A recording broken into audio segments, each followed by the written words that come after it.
are working on how to defend against this sanction.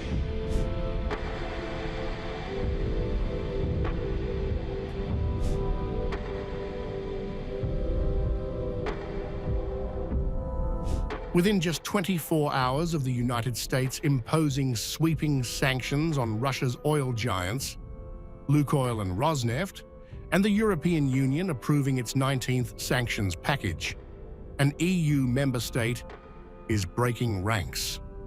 Hungary's Prime Minister Viktor Orbán has openly admitted he is working on how to circumvent Washington's new sanctions, a statement that has sent shockwaves through Brussels.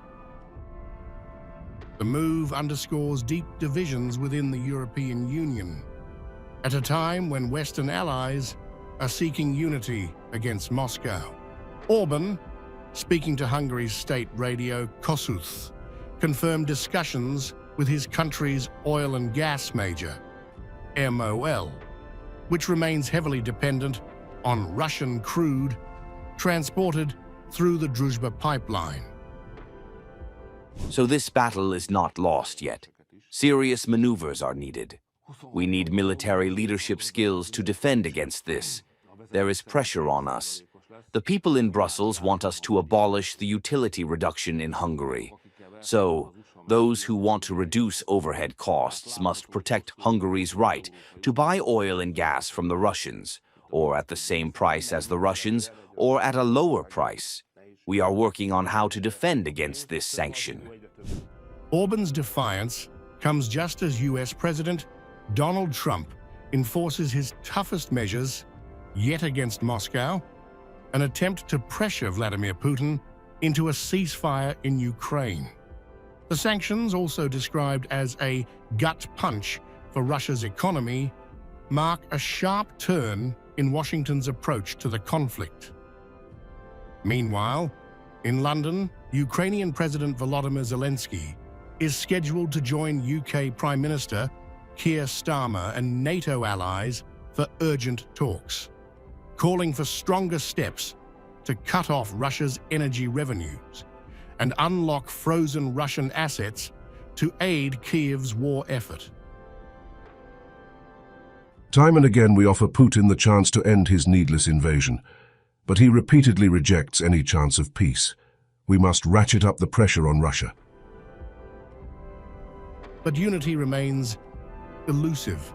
EU leaders meeting in Brussels on Thursday agreed to meet Ukraine's financial needs for the next 2 years, yet stopped short of endorsing a plan to use frozen Russian assets to fund a massive €140 billion loan. Belgium's opposition proved decisive, since its financial institution, Euroclear, holds the bulk of those frozen assets. For Brussels, it's a moment of reckoning, as one of its own openly works against US sanctions and questions the bloc's direction. In a post on X, Orbán accused Brussels of having chosen war, echoing his growing anti-EU rhetoric ahead of a tough election just 6 months away. Brussels has chosen war. They have formed a coalition of the willing to send others to their deaths. More weapons, more money to Ukraine. They have made the conflict their own.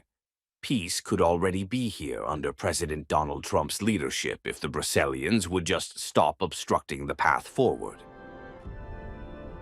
As Zelenskyy urges allies to hold the line and Europe debates the fate of Russia's frozen billions, Hungary's latest stance lays bare the fractures within the West's front against Moscow.